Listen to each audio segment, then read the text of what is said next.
અમે સ્વતંત્ર દિવસ અને 26મી જાન્યુઆરીને ગણતંત્ર દિવસ તરીકે ઉજવીએ છીએ.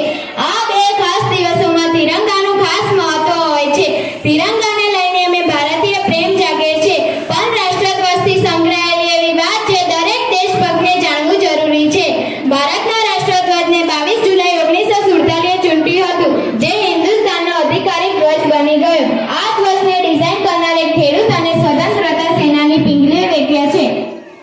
કાનૂનન ભારતના ધ્વજને ખાદીથી બનાવવાનો આદેશ છે. આ ધ્વજનું નિર્માણ કાર્ય ખાદી વિકાસ અને ગ્રામોદ્યોગને સોંપ્યું છે. અમે અમારા રાષ્ટ્રધ્વજને તિરંગા તરીકે ઓળખીએ છીએ. તેમાં કેસરીયો, સફેદ અને લીલો રંગ આવેલો હોય છે. આ ત્રણેય રંગના અર્થ પણ જુદા જુદા છે. કેસરીયો રંગ સાહસ અને બલિદાનના ધર્મનો પ્રતીક છે. સફેદ કે શ્વેત સચ્ચાઈ, શાંતિ અને પવિત્રતાના ધર્મનો પ્રતીક છે. લીલો રંગ સંપન્નતાનો પ્રતીક છે. ભારતમાં બેંગ્લોરથી 420 કિલોમીટર હુબલી એકમાત્ર લાયસન્સ પ્રાપ્ત કરવાનું સંસ્થાન જ્યાં ઝંડા બનાવવાનું અને સપ્લાય કરવાનું કામ કરે છે.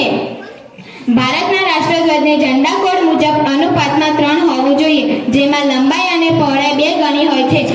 તેમાંના કેસરીય, સફેદ અને લીલા રંગને પણ લંબાઈ પહોળાઈ મુજબ અનુપાતમાં હોવું જરૂરી છે.